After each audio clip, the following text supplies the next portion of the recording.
Hi, I'm Eric, and I'm going to show you how to use the Neck Track to do your own deep tissue massage on your neck and jaw. In this video, you'll see me hold each position for just a few seconds or less. That's done to keep this video as short as possible. But when I do my own massage with the Neck Track, I always hold each position for at least 12 seconds and often up to 60. First, I'd like you to notice that the depressions on the Neck Track are labeled with engraved text to help you orient it in the right direction. This is the top of the Neck Track we're looking at, and you can see that the large depression is where your head will rest. Next, note there are two Neck Track sizes, medium and large. That's because the taller you are, the higher off the ground you want the massage balls. When the massage balls are positioned closest to your shoulders, you'll know the height of the Neck Track is just right when the back of your head gently touches the headrest. If it doesn't feel quite right, here's how you can make adjustments.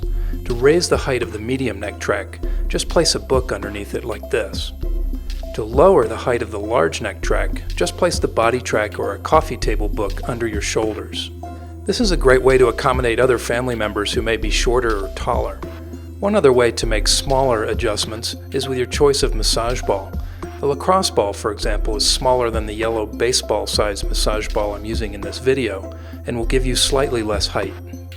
One last thing worth mentioning is that if your neck is narrow, you may find you prefer the larger size massage ball. Conversely, someone with a wide neck might find the lacrosse ball size feels better. First, I'm going to start by placing two massage balls in the tracks on the top of the Neck Track. The balls are positioned closest to my shoulders, and the deep cutout is facing away from me. That's where the back of my head will rest. Notice that when I first let my head down, the balls roll away from my shoulders. I want them to stay snug against my shoulders though, so I'm going to reach back with my fingers and hold them in place while I reposition. Please note the massage balls should never touch your spine. I want you to position yourself carefully so that your spine sits in the middle between the two massage balls. Now you're ready to start counting. While you're looking at the ceiling, you'll count to a minimum of 12.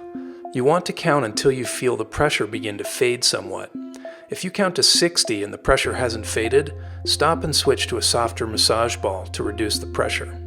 If you want more pressure, there are a couple ways to get it. First, you can place your hand on your forehead and press down, as you'll see me doing. Second, you can use a harder and/or smaller ball with the maximum pressure coming from a lacrosse ball. Now let's go through a really good complete routine for the neck.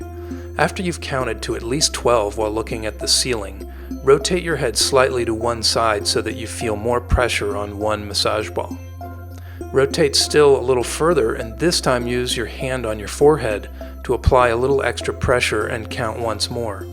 Then come back to center for a moment before rotating your head in the opposite direction and go through the same procedure of counting and rotating in this new direction.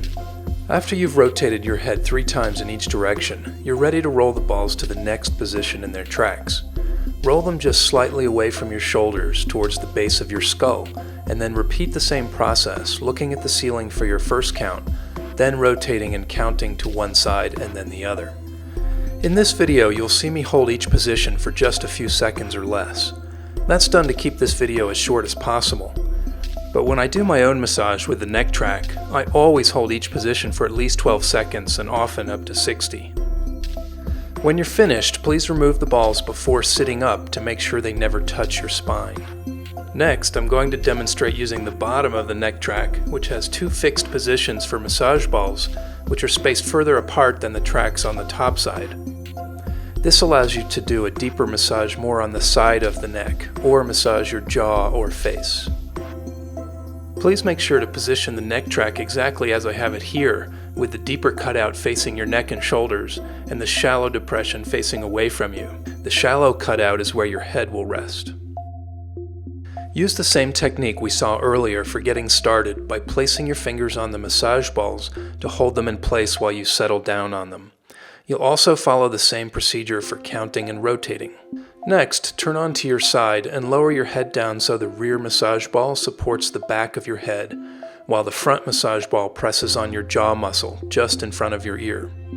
Using the palm of your upper hand, apply some downward pressure on your jaw to prevent any dislocation. Many people store a lot of tension here, and this is a good way to relieve it. If you find this area is very sensitive, use a softer massage ball. Generally speaking, when you do this kind of therapy every day, you'll be graduating to harder massage balls in a couple weeks or less. If you only remembered one thing from this video, this is it. Holding your position and counting is critical. If instead you just roll around, you'll be wasting your time. That's the equivalent of bouncing while you stretch, and it doesn't work. Wherever you feel the most tenderness is where you want to count longer, because those are the areas where you need the most work, and where you'll benefit the most from applying pressure.